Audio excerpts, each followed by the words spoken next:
ప్రజలు కూడా అన్ని గమనిస్తున్నాయి. ఇప్పుడే చెప్పినా మీకు, ప్రజలన్నీ గమనిస్తారు. వాళ్ళకు టెక్నికల్ ప్రాబ్లం ఏందో తెలియదు.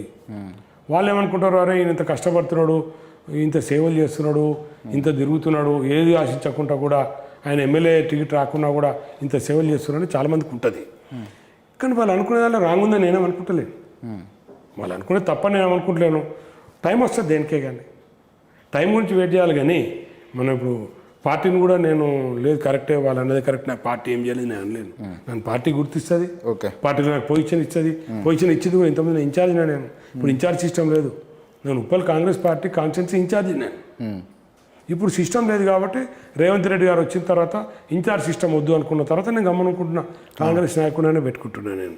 కానీ ఎవరి ప్రిఫరెన్స్ వాళ్ళకు ఉంటుంది, ఎవరికి ఇచ్చే పొజిషన్ వాళ్ళకి ఇస్తారు. సరే అన్న, టు బి ఫ్రాంక్ చెప్పేసేయండి, ఇక ఇప్పుడు రాబోయే ఎలక్షన్లలో మీ కాంగ్రెస్ పార్టీ సీట్ ఇస్తుందా? తప్పకుండా ఇస్తుంది, తప్పకుండా. సమస్యలు దాని గురించి అసలు డౌటే లేదు. దాని గురించి డౌట్ ఎందుకున్నది అసలు మీకు? దాని గురించి డౌట్ ఎందుకుంది మీకు?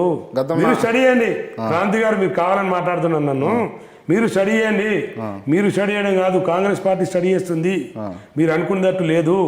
ఇంతకుముందు ఏదే కానీ కొన్ని పైరోలు నడిచాయేమో, కొందరు చెప్తే ఇచ్చిరేమో, కొందరు ఈడ పెద్ద మనుషున్నాడు ఈయన ఆయన పర్సనెంట్ ఇచ్చాడు. ఇప్పుడు అట్లా జరగదు, మీరు తెలుసుకోండి. ఇవాళ ప్రతి ఒక్క విషయము ప్రతి కాన్స్టిట్యున్సీలా కాంగ్రెస్ పార్టీ ఇక్కడ నుండి కాదు, ఢిల్లీ నుంచి వెళ్ళి రాహుల్ గాంధీ గారి బ్యాచ్ వచ్చి ప్రతి కాన్స్టిట్యున్సీలా ఎవరు లీడర్లు, ఎవరేం కష్టపడ్డారు, ఎవరు పనిచేస్తారు, ఎవరు సత్తా అయిందని చూస్తున్నారు. దాన్నే ఈ రోజున పిసిసి గారు కూడా, రేవంత్ రెడ్డి గారు కూడా దాన్నే ఫాలో అవుతున్నాడు. ఎవరు ఈ రోజున పిసిసి గారు చాలా దగ్గర, ఆయన కూడా ఏ ఒక్క రోజు కూడా నీకు టికెట్ ఇస్తున్నాం పో, నువ్వు పని చేసుకోపో, నీకు వచ్చింది పో అని ఎవరు అనరు. అవసరం లేదు, అవసరం లేదు. ఎవడైతే పని చేస్తుందో, ఎవడైతే పని చేస్తాడో వాళ్ళకి టికెట్ వస్తుంది, పక్కా 100% వస్తుంది. అది రేవంత్ రెడ్డి గారు కూడా అదే స్టాండ్లో ఉంటారు. నేను ఒక మాట అన్నా, ఇప్పుడు కాంగ్రెస్ పార్టీ అంటే వర్గాల పార్టీ.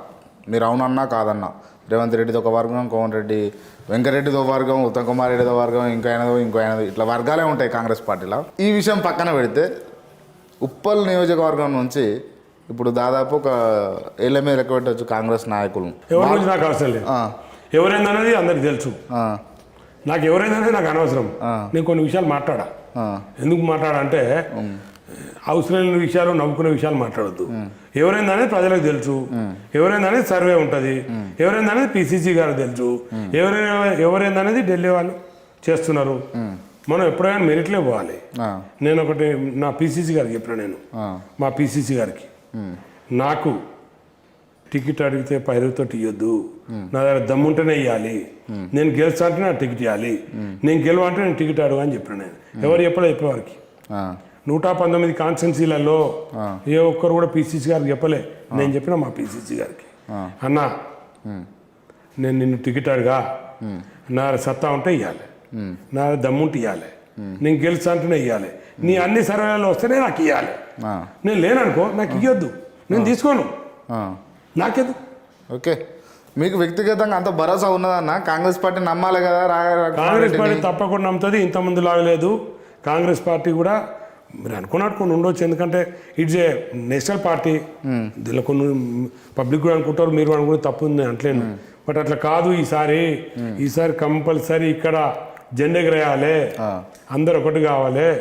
ఏవైతే ఇంటర్నల్ విషయాలను అన్నీ సర్దుమనగాలి, లేకపోతే అందరినీ ప్యాచప్ చేయాలి. దీనిలో ఈసారి రేవంత్ రెడ్డి గారితో ఫుల్ సపోర్ట్ తోటి ఢిల్లీ కూడా ఇన్వాల్వ్ అవుతుంది. ఆల్రెడీ వర్క్ స్టార్ట్ అయిపోయింది.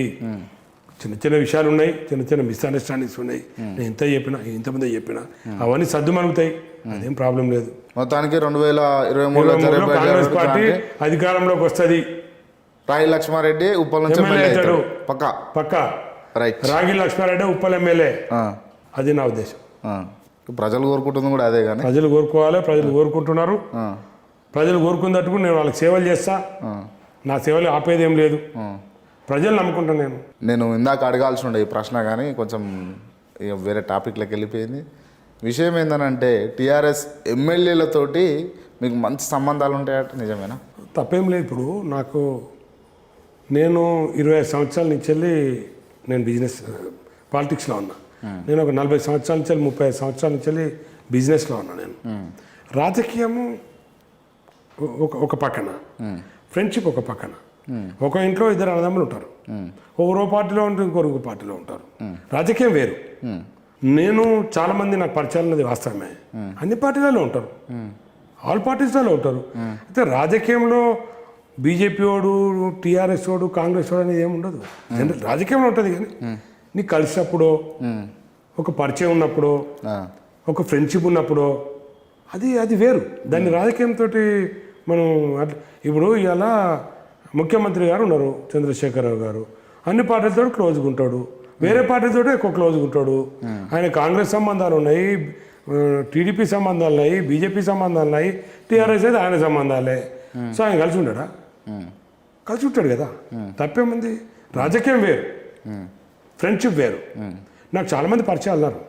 నాకు మంత్రులు పరిచయం ఉన్నారు, ఎమ్మెల్యేలు పరిచయం ఉన్నారు, ఎంపీలు పరిచయం ఉన్నారు. అది ఫ్రెండ్షిప్. ఓకే, కలిసినప్పుడు మాట్లాడుకుంటాం వాట్ ఈజ్ రాంగ్.